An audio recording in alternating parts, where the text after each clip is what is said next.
Executive Director McCain, welcome back to Meet the Press. Thank you. Thank you for having me. Thank you so much for being here. We really appreciate it. Let's talk about the World Food Program. You have provided aid to 1.4 million people every month since the start of the war, but the war is nearly in its 7th month. How dire is the humanitarian crisis on the ground right now in Gaza? Well, whenever you have conflict like this and emotions rage high and things happen in a war, famine happens. And so what I can explain to you is that there is famine, full-blown famine in the north, and it's moving its way south. And so with what we're asking for and what we continually ask for is a ceasefire and the ability to have unfettered access to get in, safe and unfettered access to get into Gaza, various ports and various gate crossings. But it hasn't always worked that way. It's been a very difficult run, and I'm so proud of our people on the ground there because it's dangerous, and they continue to deliver, even on the dark days when we're looted or we're run back in various directions, we still continue to deliver. But we need more. We can't get in at scale right now, and scale is most important. The only way that we're going to be able to help fetter the famine and keep the famine at bay at all is to get in at scale. You can't, and it's not just food, it's also sanitation, it's water, it's medicine, and it's still very difficult to get in. I just want to be very clear because what you're saying is significant, and I believe it's the first time we've heard it. You're saying there is full-blown famine in northern Gaza. I am. Yes, I am. What does that mean for the people who live there, for the children who live there, and how quickly is it moving south? Well, as far as, I'll speak to the children. The adults, we know, they waste away, but children wasting is something different. Because they're growing, they're kids at various ages, et cetera. And without proper nutrition, their brains aren't going to function correctly. Their bodies are not going to develop properly. Their bones aren't going to be solid as they should be, and to offer a better life for these people. So that's why it's so urgent that we get in, not just for the children, but also for the adults. And again, we have to get in at scale, and we have to make sure that the world understands what's at stake here. There's generations of children that are not going to have a better life, even if we can end this war, because of the famine. And if there is already full-blown famine in the north, what is the timeline that you are watching that it could potentially become a situation where there's full-blown famine throughout all of Gaza? Now, right now. We need to get in. Now, we have, in recent weeks, I'll say, we've been able to get more in. We've had a couple of gates open that had not been open before. It's been a little safer moving. There's an eastern road that we call it the fence road that's been easier and quicker to get up through. But again, we can't. The ability to be able to get trucks in, to make sure that they're screened, make sure that drivers are screened, and then get permission to go across and permission to move north. It's very complicated, and it doesn't always work. And so on the days that we have 30 trucks, let's say, and they'll tell us, well, you can get 5 in today. It's frustrating. And so we keep the pressure on from our standpoint. Every day, our folks on the ground are always saying, we need to get in more, we need to get in more. But it's also, this is going to have to be a diplomatic solution here. We have to. We can't continue this. You talk about there being full-blown famine in northern Gaza. How quickly did this come about? Well, it was something we'd never seen before. At one moment, there was hunger. And literally the next moment, it was famine. It's something that happened so quickly and it's so deadly the way it happened. So that's why you hear in me the urgency to get in and the urgency to not allow any more infants and children to die from hunger, or anybody for that matter. But it's critical now. It really is critical, and it's critical to the future of of their generations to make sure that we can not only feed, but make sure that they get enough nutrition to have the brain functions and the physical functions, as I've mentioned, and be normal kids, just be normal. And it hits the children the hardest. It does. It hits the children the hardest. It's hard to see. It's very hard to see. This work for you obviously is a lifetime of service, but as a mother and now a grandmother, how does it impact you? Well, I think that's why I got into all this. I became a mother, and I saw things completely differently. You do, because all of a sudden you're, responsible for this human being. And so that's why I got into this. And so when I see things like what's going on in northern Gaza, or what's like going on in Sudan and South Sudan and Chad and DRC, I see it through the lens of a mother who would do anything to feed her children. And so I think it's important for the world to understand the desperation here and why we need to be here and why it's so important to move fast. And there has not been an official declaration that there is famine, but you are saying that based on what you've seen. Yes, it is. Based on what we've seen and what we've experienced on the ground, yes. Which is? It's horror. It's so hard to look at, and it's so hard to hear also. So I'm so hoping that we can get a ceasefire and begin to feed these people, especially in the north, in a much faster fashion, but also including, as I said, water, sanitation, medicine. It's all part of the famine issue. And it's also something that we need to make sure that the world understands. We can't let this happen. In this day and age, when the world has the ability to feed itself 10 times over, nobody should starve. Nobody should starve, for whatever reason it may be. I do want to ask you about the process of getting aid in.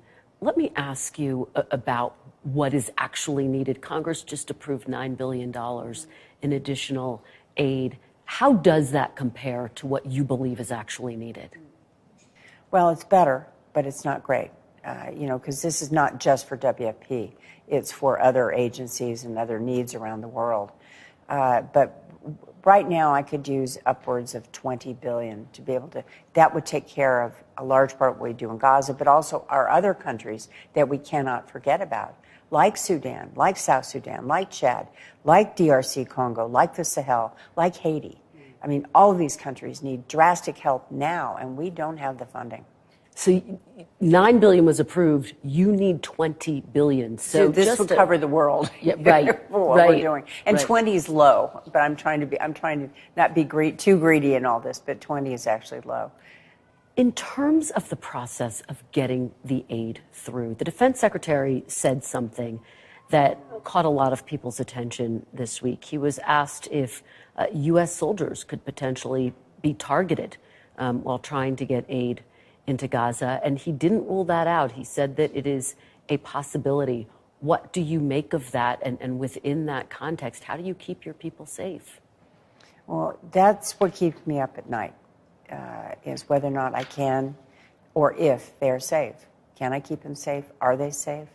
What's happened? I mean, the morning routine for me is to look at my phone and see what's happened during the night. It's something I can't guarantee their safety. Because, as you know, we don't work with militaries. We work with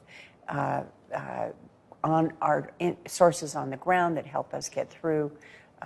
So it's very, very dangerous. As far as U.S. troops, I don't know what the plans are for that. But anybody who's on the ground in that region is in danger, as we saw with World Central Kitchen, what happened to them. Yeah, and let me follow up with you on that. In the wake of the attack against the World Central Kitchen workers, what have you done? Have you had to make adjustments to try to better protect your people on the ground who are trying to transport this aid and this food? Well, we halted, I believe, for about 24 hours just to get the lay of the land and exactly what occurred and how it occurred. But we continue to do what we need to do. We have to. There's too much at stake. We're good at what we do. We are an organization that is great at logistics. We're great at operational procedures. We're great at organizing what's going on, and we do the very best to keep our people safe. But let me say, with that, this is a war zone and anything can happen. Do you think that the IDF is doing enough to investigate that attack against the World Central Kitchen workers? I hope so. I hope they are. Are you confident that if, God forbid, something should happen to your aid workers, that the IDF would be there to try to protect them and that there would be accountability? Well, as you know, there's been over 200 deaths from UN aid workers on the ground in Gaza. I would love to know exactly how all of that happened. We obviously pursue and request and do the things that we need to do to make sure we have all the information on whatever occurs. But again, we understand the risks also, and we continue to work, to deliver aid as best we can. Well, it's anticipated that the United States will finish building that pier, which will help aid to be distributed soon, in the near future. That's the anticipation. That's what I'm told. What are your expectations in terms of the timeline, and how will that change the situation and your ability to get that critically needed aid into Gaza?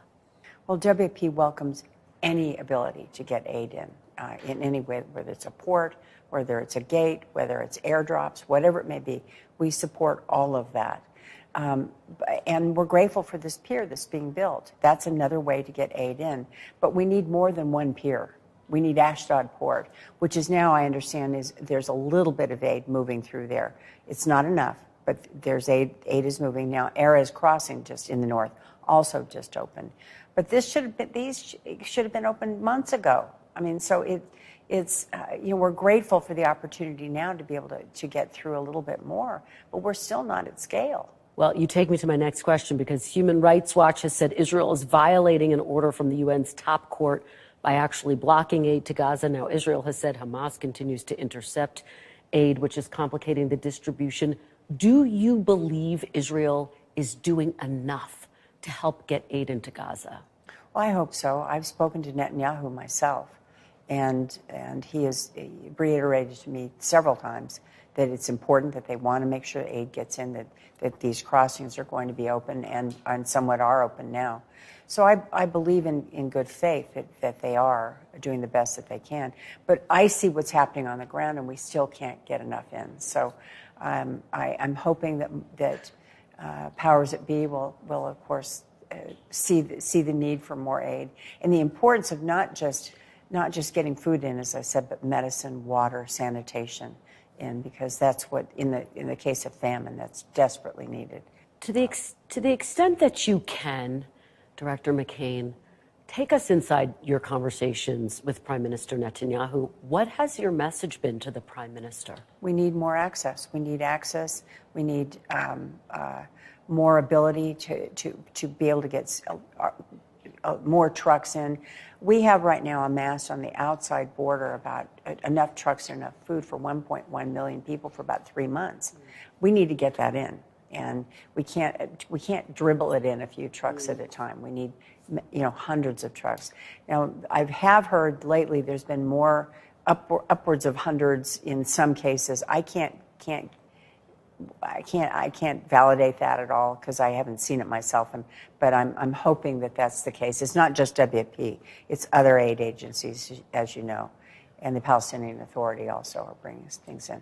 The world is bracing for what Prime Minister Netanyahu continues to say will be a full-scale ground invasion into Rafah. Obviously, there are discussions for a potential ceasefire deal, but how would a ground invasion into Rafah complicate the humanitarian crisis that is already growing on a daily basis? It doesn't just complicate it, it causes such agony. I'm hoping that better senses prevail here and that this does not happen for the sake of the people that are stuck there and don't have enough food and have no place to go. So I'm hoping that something will prevail in these next few days to stop this this invasion. But I mean, if it does happen, this is a terrible thing. This is really, really dreadful, the things that could happen there. You have described the fact that there's already a full-scale famine in northern Gaza. If there's a ground invasion, will there be any way for that region to recover? Well, we WFP have moved some of our things, our warehouses and things, more into the center of the country, or of the region, I should say. And so that will enable us to be able to distribute a little bit differently and be able to get aid in from different angles. But still, stop this whole thing. We need a ceasefire now so that we can get full-scale aid in. When you hear some lawmakers call what's happening inside Gaza a genocide, what do you make of that? Do you agree with those assessments? Well, that's not my job to determine whether or not. That's the job of the Secretary General. My job is to determine how to get food in, how to best get it in, how to argue for food, and make sure that we have the best ability to keep our people safe and deliver at scale. I want to ask you what is happening about what's happening in Washington right now. There's obviously a very robust debate inside the Republican Party about how to approach these matters of foreign policy. There is the America First foreign policy. I had an opportunity to interview Leader McConnell, who said he had serious concerns about growing isolationism within the Republican Party. Does the growing isolationism in the Republican Party concern you? How do you see it? Well, you know, right now, this sounds kind of strange, I think, coming from me, but right now I work for the United Nations. And so whether or not there's growing concern in any party right now is really not my job to determine or to comment on at this point. But I will say this about our country. It's important that we engage in politics and engage in the right to vote, of course. And voting, as you know, voting numbers go up and down depending on the year. So what I would say is encourage everyone to be a part of this solution, not the problem. The McCain Institute's Sedona Forum is known for its bipartisan spirit. Your late husband was known for his ability to work in a bipartisan fashion to reach across the aisle. How do you think the country gets back to a place where reaching across the aisle is seen as a positive and not a negative? Well, I would hope that the younger folks that are coming up through politics, and hopefully there are some because we need good young people, will have better thoughts about this and understand the importance of being bipartisan. I remember the days when Tip O'Neill would invite John McCain to his office, a lowly little congressman in those days, and talk about the issues and talk about the differences and work together. And as you know, the stories are famous about John working with then Senator Biden on various issues. They argued like the Dickens, but it was always for the good of the country, and it was never personal. And that's where I believe that we're going to have to work on our younger people to make sure that this doesn't become personal anymore. If Senator McCain were still with us, what would he say right now with all of the unrest that we're seeing, what you and I are talking about, the work that you're doing, the unrest we're seeing on college campuses? What would he say right now, do you think? Well, I think he'd be very upset, and I think he'd be doing everything he could to help mitigate what's going on in the world, because that's what he was famous for. That's what he was good at. People listened to him.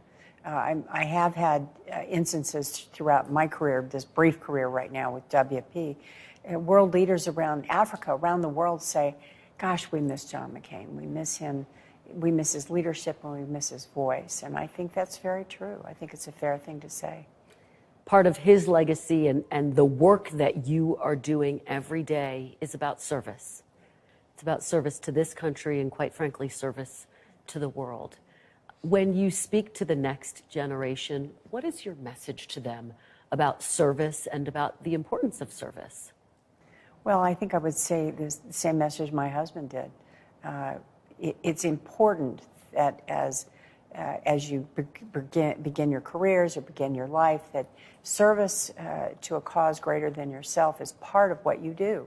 It doesn't have to be in the military. It doesn't have to be, doing what I'm doing around the world. But something where you serve your community, your neighborhood, your family. Those are important things to do because it not only instills a willingness to make a better place, but it also makes you a better person for doing it.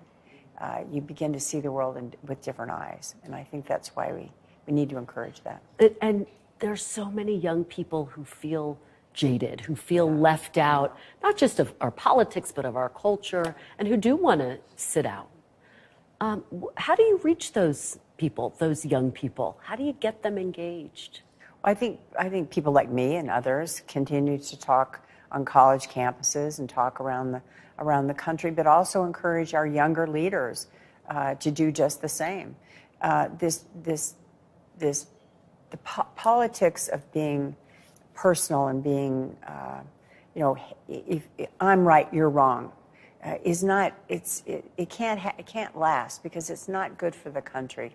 And I believe in the good sense of the American people, and I believe in the graciousness in their hearts. We just need to find it again. We need to go back and find it. And it's up to people like me and others to help maybe guide people to do the same thing. Executive Director Cindy McCain, thank you so much. Thank you. We really appreciate it. Thank it was you. a wonderful conversation. Anything I missed? Anything you'd like to share? Oh, I think for here, with regard to the Institute, my husband and I put this together between the two of us, and it's not just the John McCain Institute. He included me in it. He included my views on various issues and the importance of service, and I'm just grateful to be a part of it. I really am. But I miss him. I'm sure you do. We all miss him. We all miss him. It's an honor to be able to sit with you. Thanks. When you come here for this week, it's emotional. Yeah, it is. But it's nice to see old friends and new friends, and we have my husband loved. We had a nest of hawks, common black hawks, in our place that's here, and he used to love watching the hawks, and they'd have nests every year with babies and everything.